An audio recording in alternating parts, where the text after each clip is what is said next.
Hello Bentley fans. So this orange car you see spinning around, I actually opened this up way back in November 19th, 2020.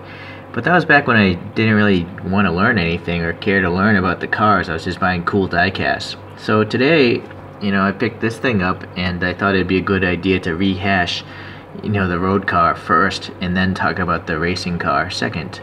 So let's put this aside here and take a closer look at this orange car here. Okay, so first of all, the Bentley Continental, the GTs, they came out in 2003 originally, and obviously it must have been fairly successful because this is the third generation now that was started being produced in 2018. And I guess the base price of this thing is 156,000 British pounds, so pretty expensive, definitely a supercar. It shares the same platform as the Porsche Panamera, the second generation Porsche Panamera that is, but it has a lighter body compared to the second generation by 80 kilos, or like the weight of a grown man. It also has a longer wheelbase, and then it has a new 6-liter W12 engine making over 620 horsepower, so that's quite a beast. It's also known to be the first production car to have the entire side superformed, where it's very much like blow molding plastics. If you think about how plastic bottles are made, there's this little plastic buck or whatever you put into a mold, and then hot air pushes against the sides of the molds. So in the case of this Bentley, they're just heating up sheets of aluminum, and then they're using air to press it against the mold. So it's air molding instead of like stamping it like a traditional steel body would be stamped. Okay, anyways, I'm sure that being aluminum, that helps with the weight savings. Okay, so 0 to 60 on this thing is supposed to be around 3.6 seconds, and then it's supposed to go over 200 miles per hour, of course, because it is a modern supercar.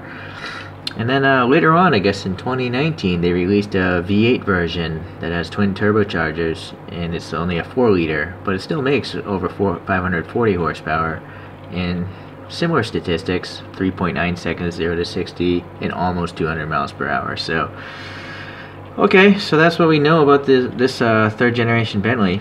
And now let's talk about the casting here by MiniGT. First, let's look at that photo actually. Let's just hold it right next to the photo and see how good it looks. Okay. The wheels, they look pretty good. You got this little chrome trim on the side and the vent as well. The front looks good, the lights look good. I think it's a pretty fair representation. Even the mirrors look pretty accurate. So just from this view alone, I think MiniGT did a pretty great job.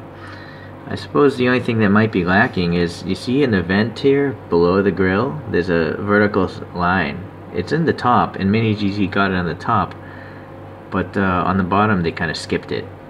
So, but maybe like a year later, I don't know, maybe this doesn't have the stripe. I don't know what year Bentley this is supposed to be that MiniGT put out, but it's pretty darn close to this photo, right?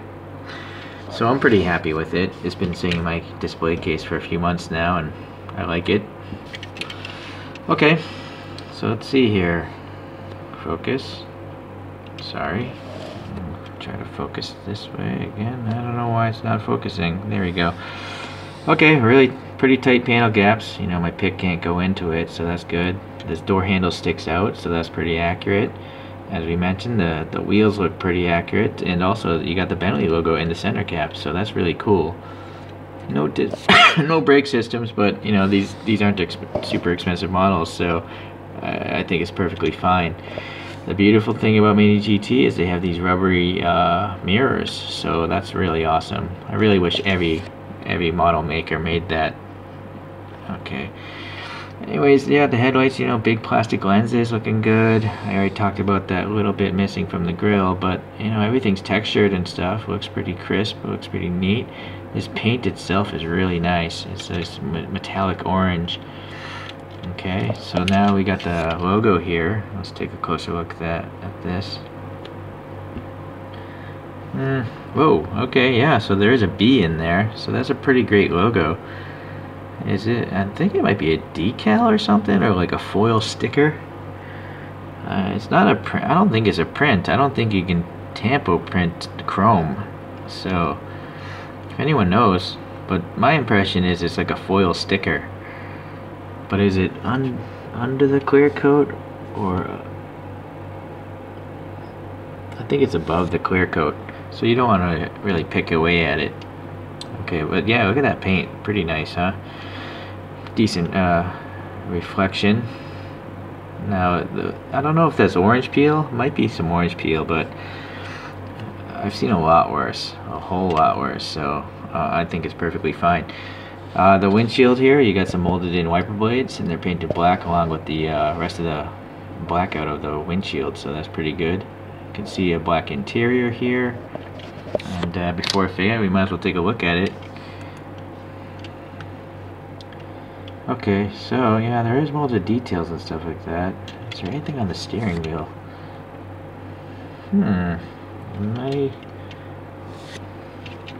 I think there might be printing on the steering wheel. It's kind of hard though. I gotta free up a hand to zoom in.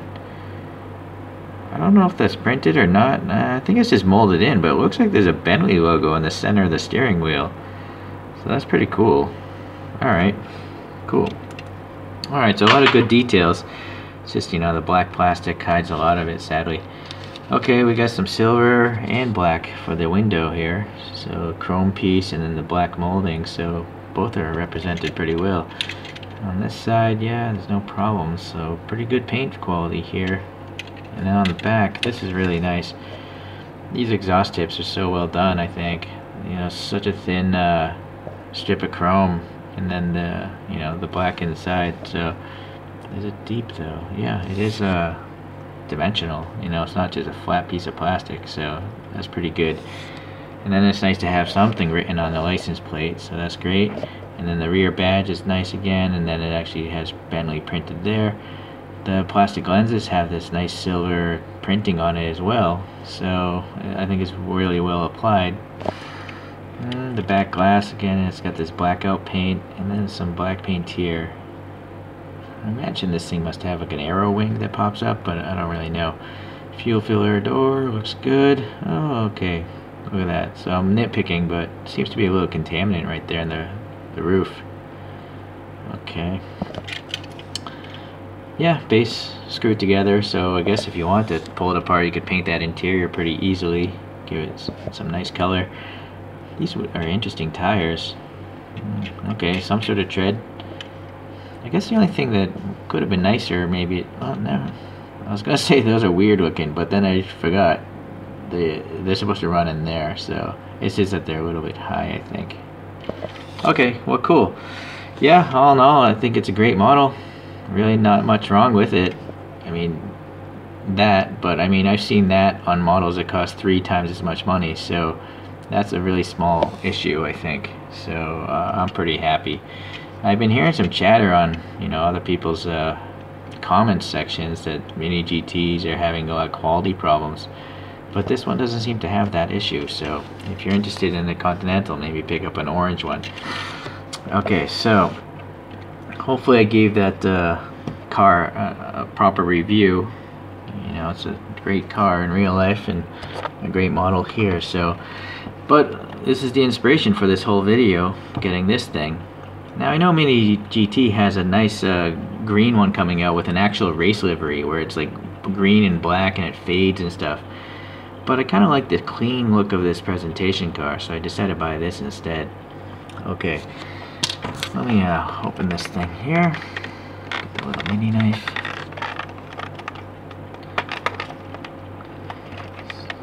Seems to be a little hologram, a Bentley licensing. It's a 2018 presentation car, right-hand drive. Okay. So, obviously this GT3 is based on that road car, so it shares the same platform. But I think a lot of changes were made. The reason why is internet sources are telling me this thing weighs almost 1,000 kilos less than that W12 road version. 1,000 kilos. That's the weight of a car itself. So there's got to be some serious carbon fiber bodywork replacement going on. Although I didn't really research how many panels and stuff were replaced, but I think it's safe to assume that all the panels that don't look like on an original car, meaning this, pretty much everything probably except for the roof, although even the roof has this cutout, I assume are all carbon fiber, because I mean you're dropping the weight of an entire vehicle out of the W12 road version. Part of the weight saving is probably because this has a 4-liter twin turbo V8 as well instead of a W12, and this one's making similar, around 550 horsepower or so. And I guess that later on had some success in racing. It's won the 2020 Liqui Moly Bathurst 12-hour race. So okay, let's go here into this side here. So now I got this really nice silvery paint, and then you got the green Tampa printing on top of it, and it seems pretty nice. I mean, it's not running or missing any color to my eyes right now. I'm kind of looking at it off screen as well. There's some silver paint in this exhaust pipe. I guess I missed the mark a tiny bit, but it's fully acceptable.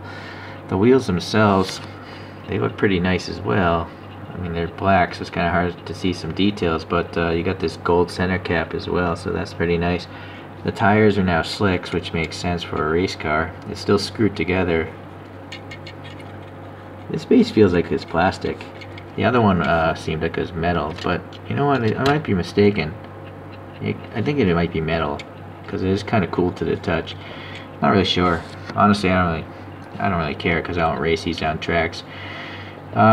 Okay, so we got this printing here in the rear quarter. GT3 Continental. It's quite legible. It's quite crispy painted, so printed. So good. We got a little gold accent around here. I imagine that must be the racing fuel filler. Okay. Same door handle sticking out. What's going on here? Alright, so that's a flattened out vent, but that's okay. I mean, at least it's black, so that's good. And then, what's going on here? Okay, we got some ribs in there behind the front wheels. Some pressure release there. It's pretty nice. The panel gaps again, they're pretty nice. No complaints there. The nice soft mirrors, very good. And those are really tiny mirrors. Look how small those are. So that's pretty impressive. Yeah, you would never see that on a Kyosho. No, I'm sorry. You would see that probably on a Kyosho. It's TLV I like to rag on, in case you haven't followed my videos. They're my love-hate relationship in this hobby. But you would never see mirrors that nice on a TLV. Ah, mistaken. I take that back, because I also have the Vision Concept, the Nissan Vision Concept from TLV, and the IDX Nismo. I think those two actually have pretty small mirrors. So, alright, I don't know what I'm talking about.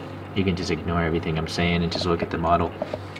Okay, anyways, we got some green here, printed pretty nice. I don't see any major errors here, right? Textured grille carries over. And then we got some panel things here as well. I don't know if those are fog lights or something, or... oh, maybe they're like active brake ducts?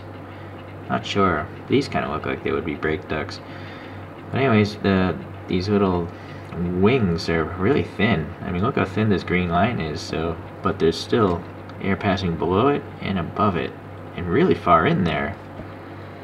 That's some serious dental picking going on right there. Okay, so that's good. Really impressive. Alright, the lights are great as usual. There's even this little molded in vent here that's on the real car. Alright, so we got some deep vents here. Really nice. Is there any detail down there though? There is. Alright, looking good. I think I have like a McLaren. It has no details down in the hood vents, but this one does. See, you can see those little like radiator stripes. Well, hopefully you can. Okay, so that's great.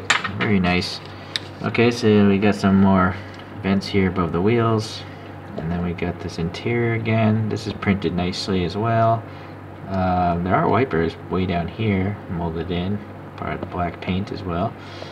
Yeah, what is this? Is this an emergency escape hatch in case the car rolls over or rolls on its side maybe? Not sure. If any of you guys know, please leave a comment. There's a NACA duct on this side. Okay. Maybe it's cooling off like a something transfer case there. Okay, well, I didn't even notice there's a British flag in this graphic, so that's cool. And then we got these little winglets here. Are these called winglets, or is there some sort of special name for those?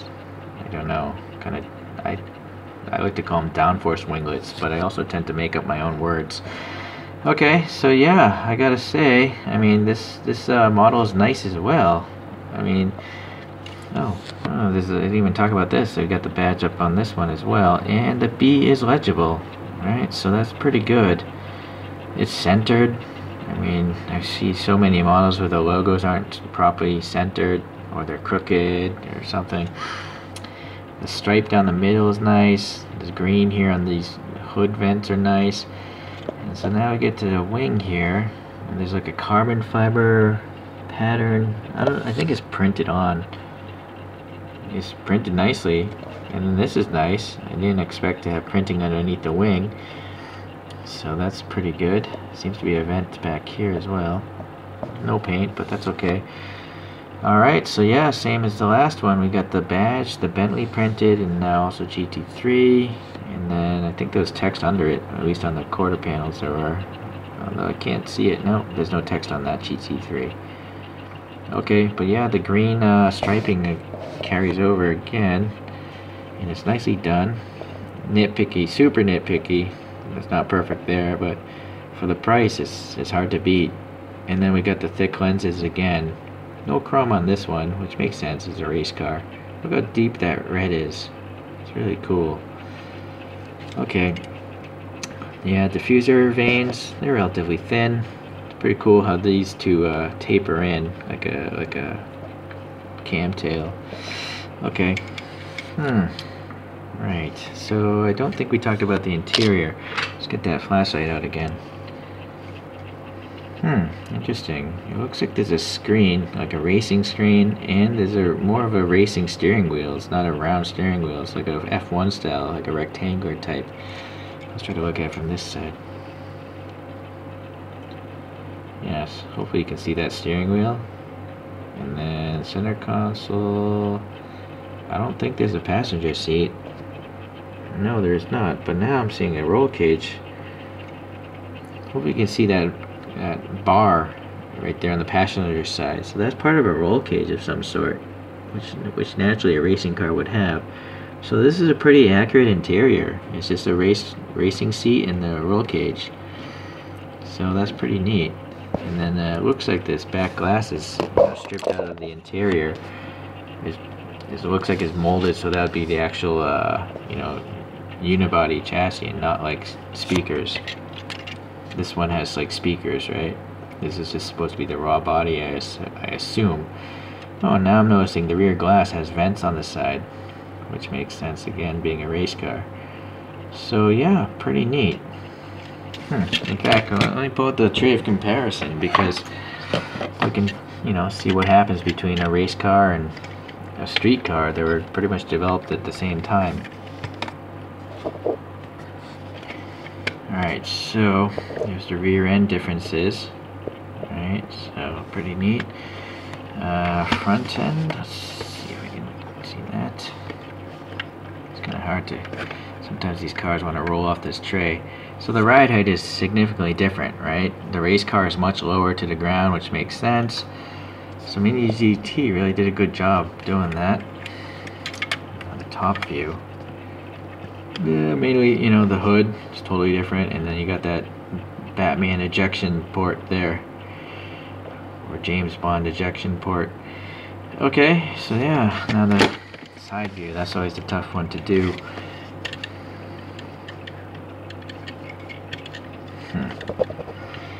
Hopefully it's focused. I just tried to focus it with my nose. Okay, so those are some major differences, I would say, in all those quarter panels. Only the doors really are the same, and the outline of the window, like a silhouette racer. So really good job I think both of these models are quite fantastic. Yeah, no quality problems on either as far as I'm concerned. I will say though, I do have two Skylines from this brand, and their rear lights were a little bit crooked. I had to take them out and try to straighten them out a little bit. But these two cars are fantastic, I think. So I know this car's pretty old now, but if you like the clean look, instead of that racing green that's coming out, you know, this is the one to go for. Although I gotta say, that new one that's coming out does look pretty nice as well. Who knows, maybe I'll buy that one too. If it wins races, maybe I'll definitely buy it. Okay, so there we go. You can kind of maybe pause right around here and compare the race car to that photo behind it. But I think they look pretty accurate. I gotta say, MiniGT is a fantastic brand. If I was super nitpicky, you know, the race car has those sliding windows, but that would require an entirely new mold. Although maybe they did have a new mold, because again, the back glass is different. So if this piece of glass here is shared with the side windows, they could have actually molded those in there, because they had to make a new mold anyways. But again, that's me being really nitpicky, which I often do. For the price, these models are fantastic. I can't recommend them enough. I'm very happy I have both of these things. So, okay, I appreciate you guys watching again. Sorry if this is a long one, but Bentleys are awesome. Gotta talk about them for a while. Okay, we'll see you guys in the next lap.